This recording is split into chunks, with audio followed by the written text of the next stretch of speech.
我是从小生在农村，农村我有个婶婶，她会结子。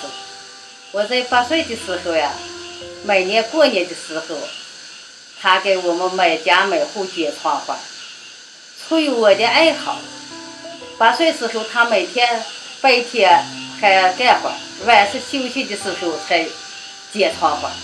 所以我到每天晚上，她一结窗花，因为住的邻居嘛，我就去她家观看结窗花。她结到深夜，我也做到深夜。就这样陪伴着姥姥，陪伴着我的婶婶，度过了4、5个春节的结窗花的过程。所以结的过程中呢，因为没有纸也没有剪刀，就拿水把大剪刀，我就在家拿片碎纸练。练的后来我那个婶婶发现，结了3、4年了，说你每年的春节就这样跟着我看，你会结吗？后来我说试一试吧，他就把别人给他一份纸交给我就试着结。他一看说：“嗨，你结的挺好吧？怎么你就看坏了？”所以我也更有信心了。姐姐她说你结的挺好，不错。他以后就从此，他有时候结不，顾不上结的时候就不是交任务就交给我了。所以我的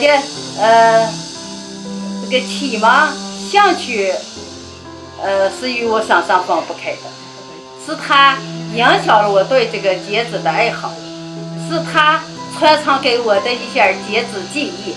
所以到以后慢慢，反正有时候结婚呀、办喜事呀，也开始结成喜字，逐渐的就从窗花过渡到喜字，最后从纯民间的艺术慢慢发展成加上现代的东西，这就好像比纯民间要美观了许多，漂亮了许多。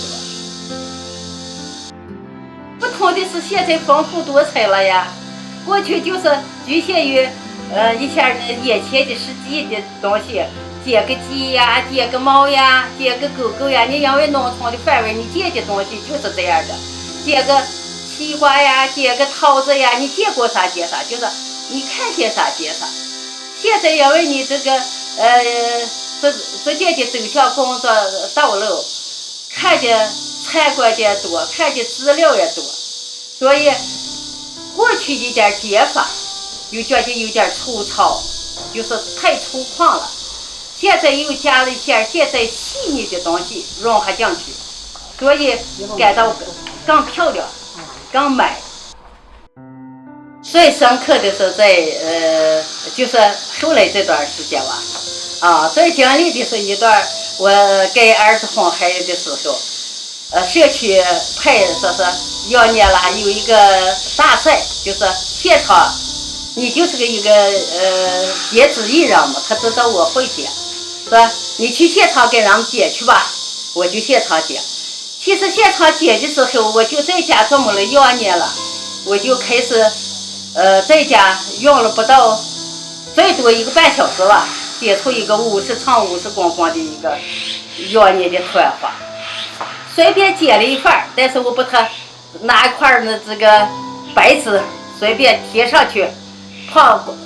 那个放在我的旁边，我就先给他解羊呀、解小鸟呀、鸽子呀什么这些，所以他现场是，他叫你解啥你就给他送啥，观众也多，所以那次结子我记忆最深，我那儿的观众特别多，因为解完他们都拿走了，特别能分享你这个成果吧。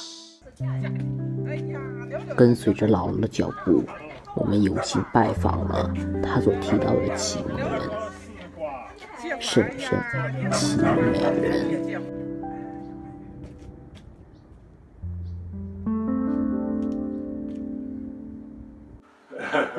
结婚东西现在过去这就叫莲花，这就叫核桃仁，实际是牡丹花，实际是叫牡丹花。所以他过去结的这就是和谐相处的意思。现在就是过去它都有寓意，它不是现见，都有它的说法。你过去就是这样结的这种草花，所以这种草花是很受人欢迎。这需要一下联络起来，怎么想不起来？看看它的呢，特别漂亮。你看这就线条很流畅，剪的线条也挺流畅。虽然简单，但是挺耐看，它的意义。挺耐看。它这你看它剪的这叶子呀，它都没有一边是有透气，有通透。它不是说是黄的一片黄，它还挺通透，白是白，黄白就是虚实搭配的非常好。就是说你别看过去这草花，它都是很那个民间传统的。民间最传统的一个香福花，可以总结成一个，这就是香福花。秦奶奶对于我们的到来感到十分惊喜，而从姥姥与她的欢乐互动中，不难看出剪纸艺术所蕴含的传承的能量。这并不仅仅是一种艺术形式的传承，更是一种文化的接力，精神的传承。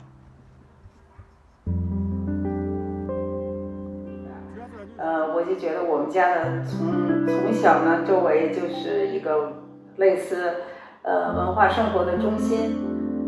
每到比如说节庆呀，或者是朋友聚会啊，大家就都愿意到我们家来，因为姥姥就是通过这个剪纸呢，烘托这个节日气氛，特别是过年过节，家家户户都来我们家找姥姥来剪纸。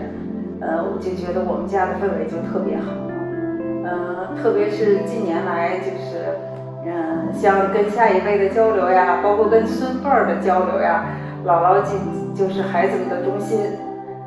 孩子们都聚集在姥姥周围，通过学剪纸，然后了解这个老一辈的生活，了解老一辈的这个文化习俗啊，这个传统啊什么的，我就觉得，从小而来呢，就通过这个剪纸这项活动，我就觉得我们家的文化氛围特别好。